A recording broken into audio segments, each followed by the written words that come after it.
विद्यार्थियों, good morning. हम topic passive voice में चल रहे थे। उसमें आपको मैंने present indefinite, present continuous, present perfect, हम प्रेजेंट परफेक्ट टेंस में थे और प्रेजेंट परफेक्ट टेंस का हमने आपको एक्टिव से पैसिव वॉइस में बनाने के लिए नेगेटिव सेंटेंस बताया था। आज हम आपको प्रेजेंट परफेक्ट का प्रेजेंट परफेक्ट टेंस का इंट्रोगेटिव सेंटेंस बताएंगे कि प्रेजेंट परफेक्ट टेंस का इंट्रोगेटिव सेंटेंस एक्टिव से पैसिव वॉइस में किस प्रकार से बदलते हैं। Change into passive. कौन सा सेंटेंस बच्चों? इंट्रोगेटिव।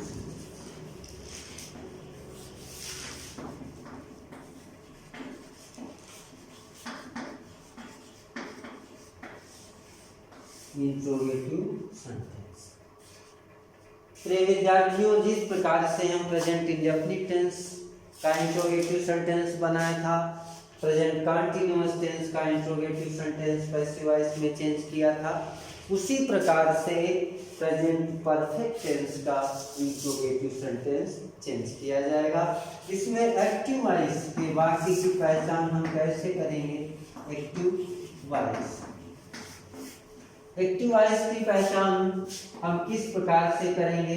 एक्टिव वॉइस के वाक्य में हैज या हैव दिया होगा, उसके साथ में वर्ब की थर्ड फॉर्म दी होगी। ये आपके एक्टिव वॉइस की पहचान होगी। वाक्य में हैज दिया होगा या हैव दिया होगा, सिंगुलर सब्जेक्ट होगा तो हैज होगा, प्लूरल सब्जेक्ट होगा तो हैव होगा, वर्ब आपकी थर्ड फॉर्म में दी होगी। इसको हम पैसिव वॉइस में जब चेंज करेंगे, पैसिव वॉइस में जब हम इसको चेंज करेंगे, इस सेंटेंस को, इंट्रोगेटिव सेंटेंस को, तो सबसे पहले इंट्रोगेटिव सेंटेंस जो होता है वो हेल्पिंग वर्ब से हमेशा शुरू होता है। हेल्पिंग वर्ब से शुरू होता है। तो हम इंट्रोगेटिव सेंटेंस को जब पैसिव वॉइस में बदलेंगे तो उस टेंस की हेल्पिंग वर्ब से ही सबसे पहले हम शुरुआत करेंगे। हैज और हैज, हैज और हैव हो गया। किसके अनुसार आपको हैज हैव का प्रयोग करना? क्योंकि पैसिव वॉइस में ऑब्जेक्ट महत्वपूर्ण होता है, इसलिए ऑब्जेक्ट के अनुसार ही हमको हैज या हैव का प्रयोग करना है।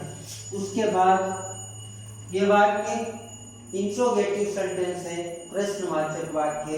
एक्टिव वॉइस का वाक्य आपका प्रश्नवाचक होगा, तो उसको हम पैसिव वॉइस में भी प्रश्नवाचक ही रखेंगे। तो सबसे पहले आपको हैज या हैव का प्रयोग करना। उसके बाद जो वाक्य में ऑब्जेक्ट दिया हो उसको लिखना। उसके बाद इसमें एक्स्ट्रा हेल्पिंग वर्ब बीइंग का प्रयोग करते हैं। उसके बाद वर्ब की थर्ड फॉर्म, उसके बाद बॉडी का प्रयोग, उसके बाद सब्जेक्ट, लास्ट में आपको क्वेश्चन मार्क लगाना। ये आपका एक्टिव से पैसिव वॉइस में चेंज करने का नियम। जैसे वाक्य देखना बच्चों, एक्टिव वॉइस का वाक्य दिया, had he written a story. ये आपका एक्टिव वॉइस का वाक्य दिया। इस वाक्य को आपको पैसिव वॉइस में चेंज करना। तो सबसे पहले आपको पैसिव वॉइस में बदलने के लिए नियम देखो बच्चों। नियम में क्या लिखा? हैज और हैव। आपको इस वाक्य की शुरुआत हैज और हैव से करनी। इसके अनुसार, ऑब्जेक्ट के अनुसार, ऑब्जेक्ट के स्थान पे क्या दिया? A story. तो ए स्टोरी सिंगुलर है या प्लूरल? ए स्टोरी बच्चों सिंगुलर है, इसलिए सिंगुलर के लिए हेल्पिंग वर्ब हैज का प्रयोग करते हैं, इसलिए हमने हैज का प्रयोग कर दिया। उसके बाद बच्चों नियम में क्या लिखा? ऑब्जेक्ट। ऑब्जेक्ट क्या है इसमें? ए स्टोरी। ये स्टोरी लिख दिया। उसके बाद में आपको किसका प्रयोग करना? बीन एक्स्ट्रा हेल्पिंग वर्ब होती है, इसलिए बीन का प्रयोग कर दिया। उसके बाद वर्ब थर्ड फॉर्म में भी विद्यार्थियों एक्टिव वॉइस के वाक्य में भी आपको वर्ब थर्ड फॉर्म में ही मिलेगी, क्योंकि ये वाक्य प्रेजेंट परफेक्ट टेंस का है। Present perfect, past perfect, future perfect, कोई भी परफेक्ट टेंस में हो तो उसमें वर्ब थर्ड फॉर्म में ही होती है।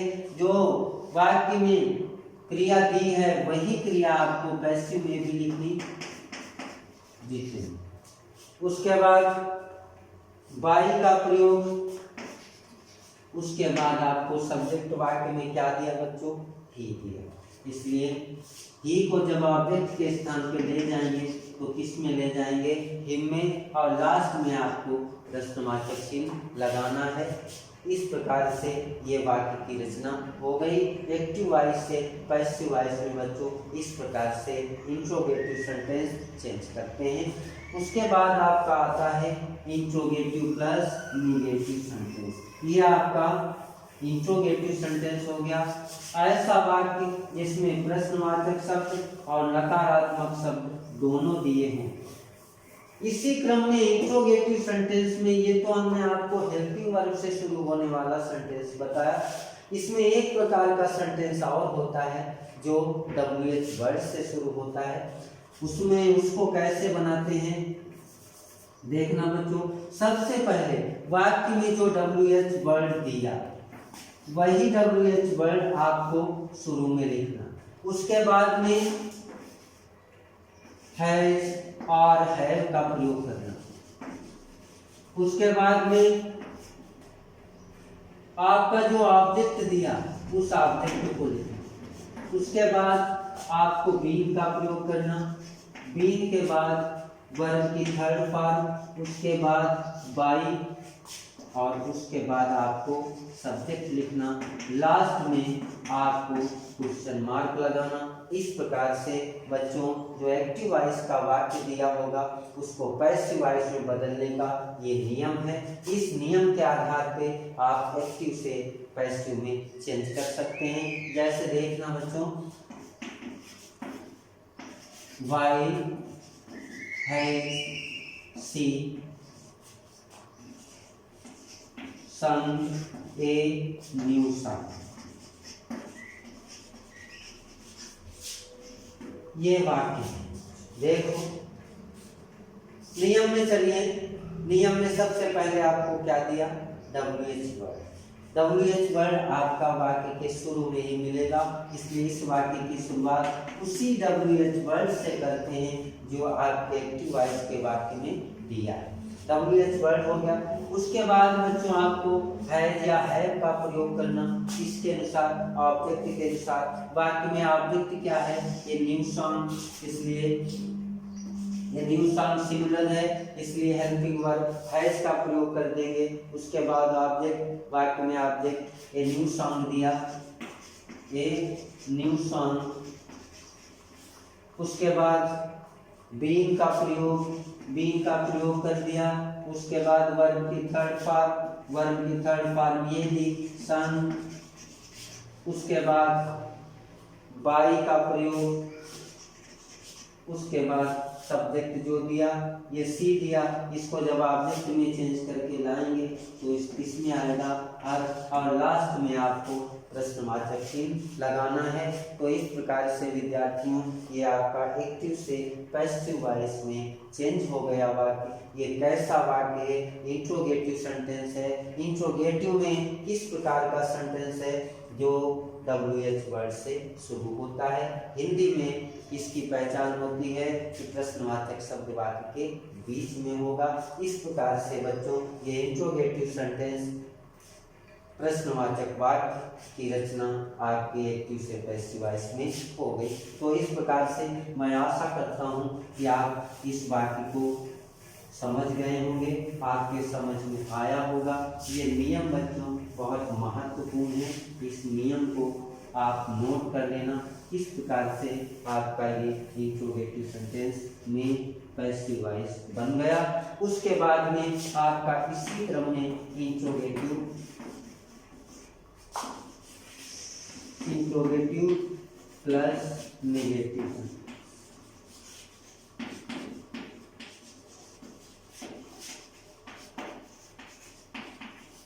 इंट्रोगेटिव प्लस नेगेटिव सेंटेंस, इसमें प्रश्नवाचक शब्द भी होगा और नकारात्मक शब्द भी होगा। इस प्रकार से ये वाक्य आप पहचान लेंगे। वाक्य पहचानने के लिए मैंने आपको शुरू में ही बता दिया कि हैज हैव के साथ वर्ब थर्ड फॉर्म में होगी। इंट्रोगेटिव प्लस नेगेटिव सेंटेंस कैसे बनाएंगे? जब प्रश्नवाचक शब्द वाक्य के शुरू में हो। कहने का मतलब ये कि जब आपका अंग्रेजी में एक्टिव वॉइस का वाक्य हेल्पिंग वर्ब से शुरू हो, तब आप इस नियम के आधार पे वाक्य की रचना करेंगे। सबसे पहले आपको हैज हैव का प्रयोग ही करना। उसके बाद आपके वाक्य में जो ऑब्जेक्ट दिया उस ऑब्जेक्ट को लिखना। उसके बाद आपको नॉट का प्रयोग करना। उसके बाद बीइंग का प्रयोग करना। बीइंग के बाद वर्ब की थर्ड फॉर्म, उसके बाद बाई, उसके बाद सब्जेक्ट और लास्ट में आपको प्रश्नवाचक चिन्ह लगाना है। इस प्रकार से बच्चों आपके एक्टिव से पैसिव वॉइस में रचना हो जाएगी। देखना बच्चों, जैसे वाक्य दिया have you not written me a song. मैंने बच्चों इसमें आपको डबल ऑब्जेक्ट दे दिया। अब डबल ऑब्जेक्ट आपको अभी पढ़ाए नहीं है कि डबल ऑब्जेक्ट वाला वाक्य किस प्रकार से बनता है, लेकिन नियम बच्चों सेम वही है जैसे हमने इससे पहले इंट्रोगेटिव सेंटेंस बनाया था, उसी प्रकार से ये भी सेंटेंस बनेगा। इसमें क्या होता है, जब ऑब्जेक्ट डबल होता है तो कोई भी एक ऑब्जेक्ट आप प्रयोग में ले सकते हो, चाहे मी ले लो और चाहे ए सॉन्ग ले लो। आपको एक ऑब्जेक्ट काम में लेना, दूसरा ऑब्जेक्ट जो बचेगा उसको आप वर्ब की थर्ड फॉर्म के बाद लिखना। देखना बच्चों, अब आप जो चाहो, जो आपकी चॉइस हो, उस ऑब्जेक्ट को आप ले सकते हो। अगर मी को लेते हो तो मी जब सब्जेक्ट बन के आएगा तो आई में आएगा, और यदि ये सॉन्ग को लेते हो तो ये सॉन्ग उसके वैसे का वैसा ही यहाँ पे आ जाएगा। लेकिन आपको नियम के अनुसार इस वाक्य की रचना करनी है। नियम जैसा लिखा है वैसे ही शब्दों को लिखते चले जाओ, आपका पैसिव वॉइस वाक्य बन जाएगा। अब इसमें देखो बच्चों, हैज और हैव का प्रयोग करना। अब इसमें आप जो ऑब्जेक्ट चूज करो उसके अनुसार वाक्य आप बना सकते हो। अब मैंने इसमें मी को चूज किया। अगर हमको मी ऑब्जेक्ट जो है लेना है तो मी आई बन के आएगा। आई हमेशा प्लूरल में होता है, इसलिए हमको किसका प्रयोग करना है का।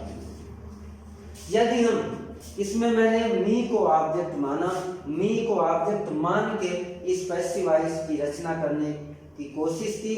यदि हम मी को ऑब्जेक्ट ना मान के ए सॉन्ग को ऑब्जेक्ट माने, तब आपको ए सॉन्ग सिंगुलर होगा, इसलिए हैज का प्रयोग इसमें से करेंगे, क्योंकि आई बहुवचन होता है और ए सॉन्ग एक गाना एक वचन होता है।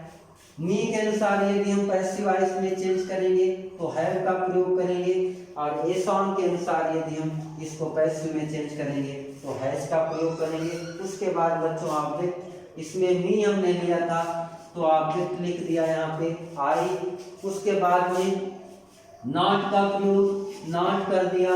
उसके बाद बीइंग, उसके बाद वर्ब की third form, verb third form में ही दी होती है रिटन। उसके बाद बाई का प्रयोग, उसके बाद सब्जेक्ट दो दिया।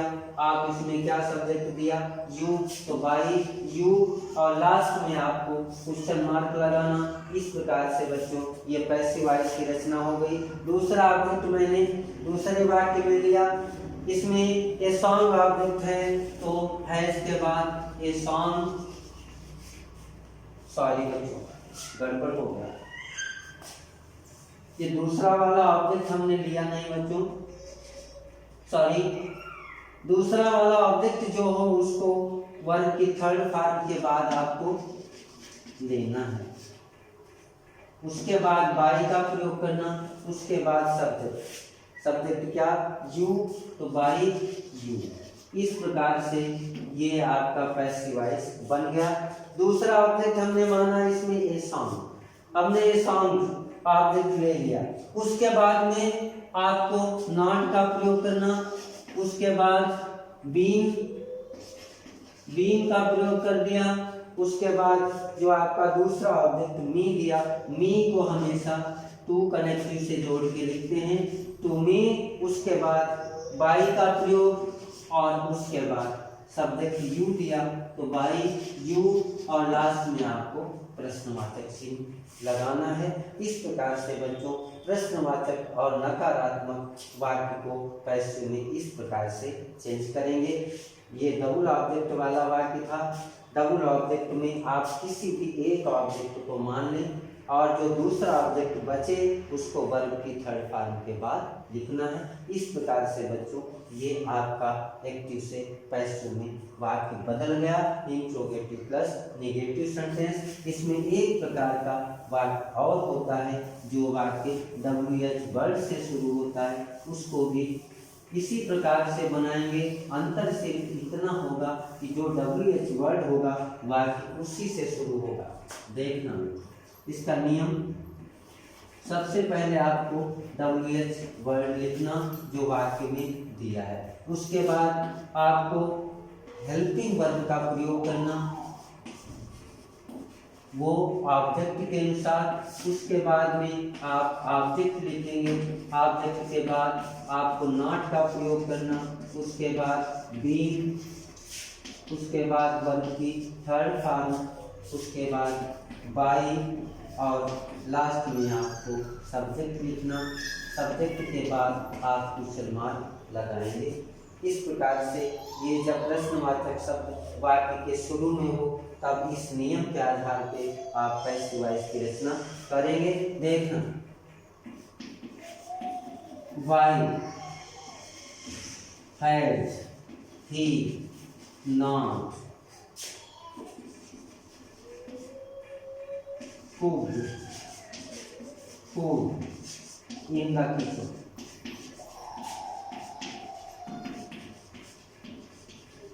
लास्ट में क्वेश्चन। इस प्रकार का वाक्य आपका एक्टिव वॉइस का वाक्य दिया होगा।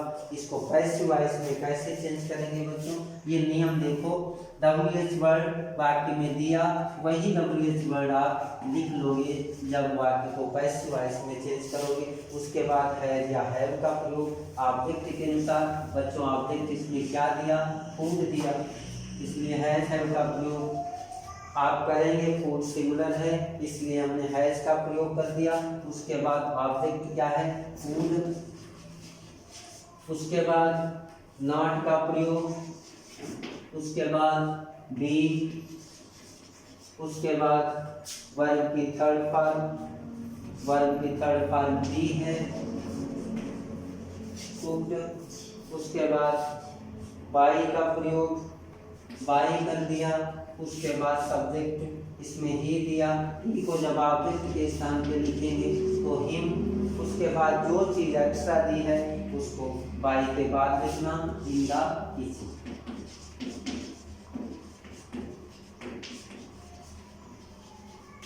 लास्ट में आपको क्वेश्चन मार्क लगाना। तो इस प्रकार से बच्चों आपके ये पैसिव वॉइस की रचना हो गई। एक्टिव वॉइस का जो वाक्य दिया है, एक्टिव वॉइस के वाक्य को जब आप पैसिव में बदलेंगे तो एक्टिव वॉइस में जो शब्द जितने भी दिए हैं उन सभी शब्दों को आपको पैसिव वॉइस में लिखना, कोई भी शब्द आपको छोड़ना नहीं। इस प्रकार से बच्चों ये इंट्रोगेटिव प्लस नेगेटिव सेंटेंस का एक्टिव वॉइस का वाक्य पैसिव वॉइस में बदलने का नियम, इस तरीके से आपको एक्टिव से पैसिव वॉइस में वाक्य को बदलना।